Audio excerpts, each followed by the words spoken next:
Ta perte de poids est bloquée, tu manges peu, tu fais du sport, mais tu n'arrives toujours pas à atteindre tes objectifs.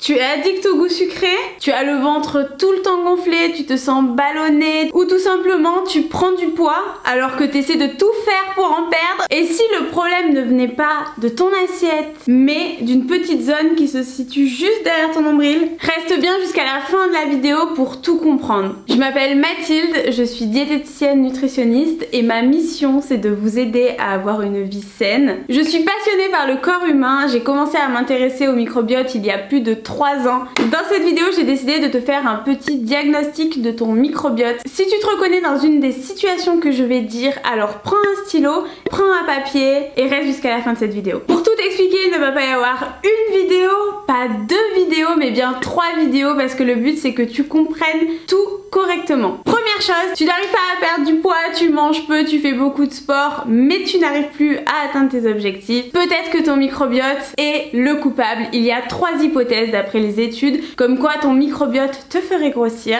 La première, c'est qu'il contient trop de bactéries feignantes. Et ces bactéries feignantes, elles sont responsables de la dégradation des glucides. Autrement dit, elles vont aller retirer plus d'énergie dans les glucides. Deuxième hypothèse, les inflammations subcliniques. En gros, ce seraient des inflammations qui seraient provoquées par un déséquilibre hormonal, une carence en vitamine D et une alimentation trop riche en gluten. Dans ce cas, les bactéries elles sont capables de déclencher cette inflammation et en gros, une inflammation c'est jamais cool. Le corps il va tout faire pour faire des réserves de graisse parce qu'il a l'impression qu'il subit une attaque et que du coup il va avoir besoin de force et d'énergie pour pouvoir survivre à cette attaque tout simplement. Troisième hypothèse, les bactéries sont capables d'agir directement sur notre appétit. C'est très simple, les bactéries ou notre microbiote, il est directement connecté à notre cerveau. Ils sont reliés par le nerf vague, c'est-à-dire que les bactéries peuvent communiquer avec le cerveau et demander des choses. Si il y a trop de mauvaises bactéries,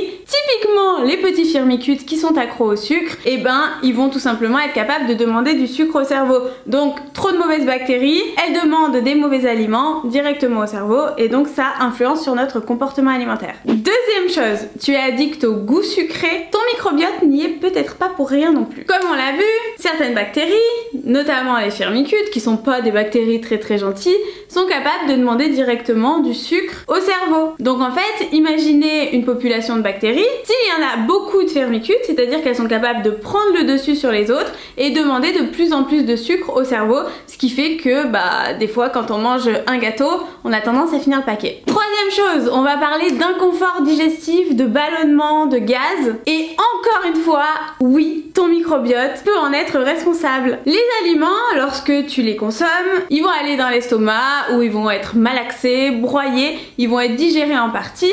Puis après les nutriments vont être absorbés dans l'intestin grêle. Il y a des choses qui vont pas être absorbées et qui du coup vont directement descendre au niveau de ton gros intestin et au niveau du côlon. C'est des résidus et ces résidus ils vont être consommés par les petites bactéries. Elles vont venir consommer ces résidus pour créer des vitamines, des acides gras, bref elles ont un véritable rôle métabolique. Tous ces résidus, on appelle ça des prébiotiques. Les prébiotiques ils vont venir nourrir les bonnes bactéries. Le problème c'est que si dans ton microbiote, tu n'as pas assez de bonnes bactéries mais que tu as trop de mauvaises bactéries, les mauvaises bactéries elles vont pas en vouloir et du coup il va y avoir un déséquilibre du microbiote ou alors une dysbiose et dans ce cas là ça enchaîne des perturbations, il y a fermentation au niveau du côlon et donc ça provoque des gaz, un gonflement du ventre. Quatrième chose, on va parler de fatigue et de maladie. Et encore une fois, ton microbiote a son rôle à jouer là-dessus. Ton système immunitaire se retrouve à 80%